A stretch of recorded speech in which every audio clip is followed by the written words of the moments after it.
welcome, Devil Sniper here, and this is episode number 13, season number 6 of our career mode, West Ham United. As you can see, we are playing a home game against Newcastle United, and yes, Danny Barrera is in goal. Oh my days, it will be a methodical episode.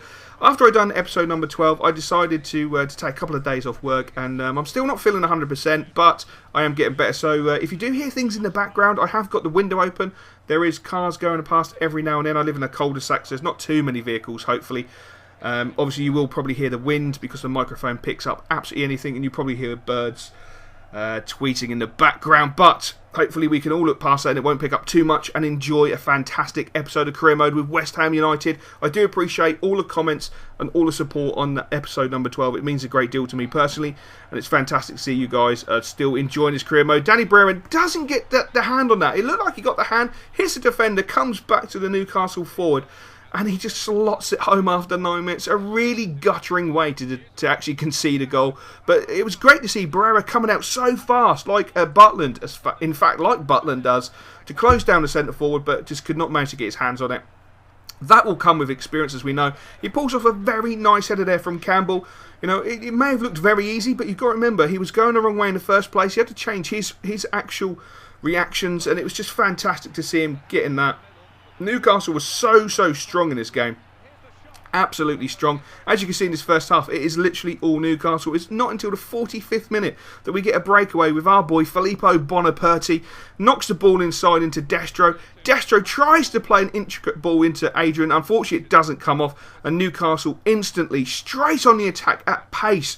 They really did hit us with a pacey attack, which is obviously it's fantastic for those guys. I mean, Campbell missed a really simple ball over the top there, for me personally, out to the right-hand side. I'm sure his manager would be slightly aggrieved at that. But the referee blew the half-time whistle, and in fact, West Ham United 0, Newcastle United 1. And I've got to say, as the West Ham manager, looking at my squad, as I sit here, I know all my squad players.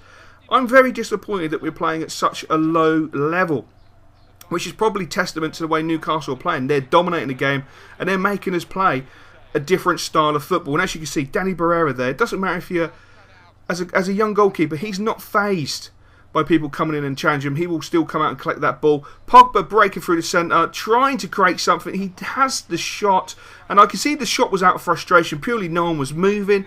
There was no real urgency from the lads, and that's really disappointing. We've got to be at the races. We have only got a really small lead at the top of the Premier League, and it can be easily gobbled up as quick as you gain it. I mean, Callas there, the pace on the lad is ridiculous. The strength of the lad is ridiculous. He is forming quite an amazing partnership with Kolka.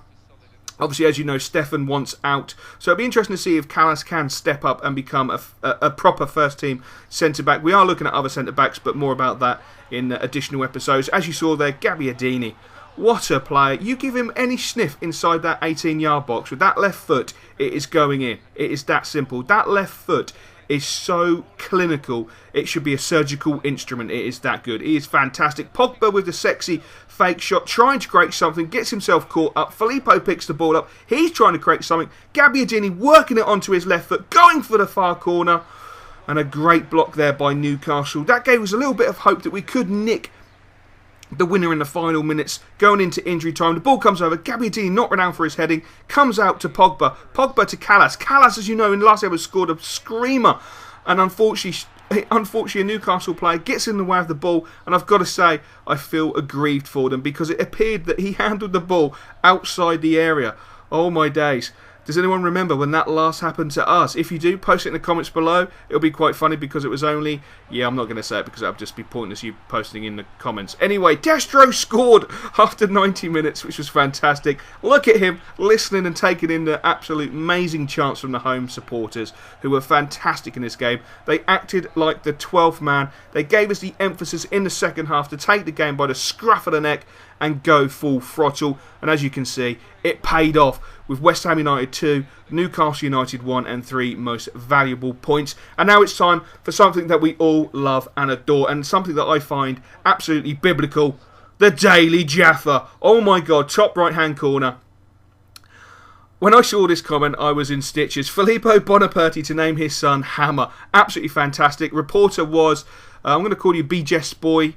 Find out full story on page 15. We're going to move down. Stefan spotted out in London restaurant with Chelsea and Bayern Munich. It would appear that Stefan is speeding up his departure by meeting with Munich and Chelsea to see who can offer the better deal. Full story on page 27. The reporter was Avison. I believe it's Avison.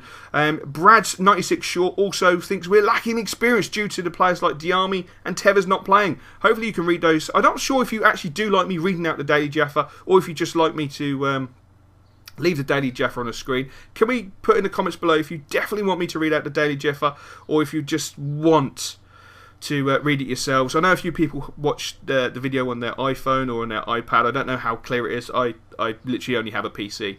I really don't watch a lot of videos on my phone, to be honest. So yeah, let me know in the comments below. I'll be really interested. Anyway, we're going into a very, very tough Champions Cup tie. This is the final game of the group, and it's got to be said, we are struggling a little bit. We have not been playing fluent football. We have not been playing cultured football. We have not been playing good football, which is a real shame. But as you see, Adrian picking up that ball, looking really slick these days. He's really come on as a player this season for me personally, getting involved a lot more. He gives it to Eduardo. Eduardo, with that, he's such a burst of pace he's managed to find these days. He's really been working so hard in his sprinting and training. He's turned into what I consider to be the all-round midfielder. He's absolutely sensational and still very, very young. Kolka knocking the ball into Callas into Martins Indy, and we've really taken the game by the scruff of the neck and dominating it with possession. Filippo with a sensational shot, and 9 times out of 10, when Filippo shoots, Filippo scores, and after 15 minutes, he gives us a deserved 1-0 lead. An absolutely fantastic goal. But you can never underestimate Atletico Madrid. Falcao getting into the box. He goes for a shot, swings a foot at it, falls over and starts acting like a big girl. And it appears that he's injured himself quite seriously. He looks like he's done his shoulder. Could be a dislocation. But, you know, it was fantastic defending. There's nothing that could be done from our point of view. It's just a bit of misfortune for himself. Rodriguez knocks the ball through in the hope that Diego Costa can get there. A little bit of a misunderstanding between the centre-back, unfortunately, and the goalkeeper. But look at Danny Barrera, just so cultured, so comfortable, and so secure in the fact that he knows he's got such great ability. Again, Kolka knocking the ball back to Danny Barrera. Danny Barrera has no hesitation to bring the ball out, feed it into Callas.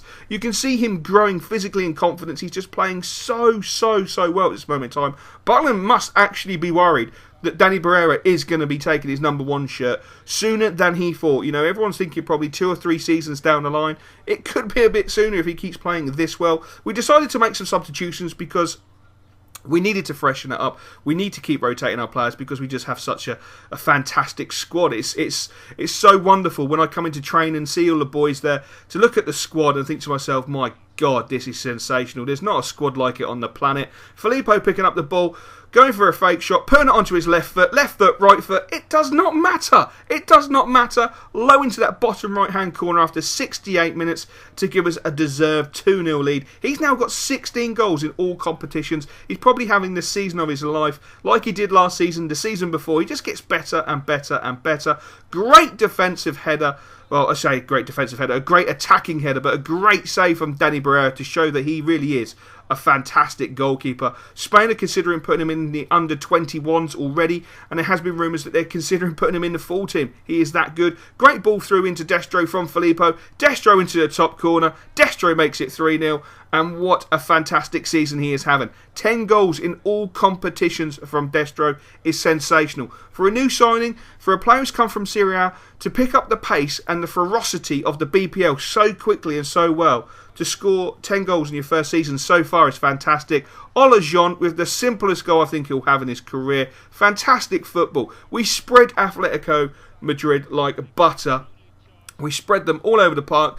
They just left so many gaps. It was ridiculous. And we split them open and we punished them with Ola John with a fantastic goal. But when you take a 4-0 lead, you're a little bit cocky, a little bit overconfident.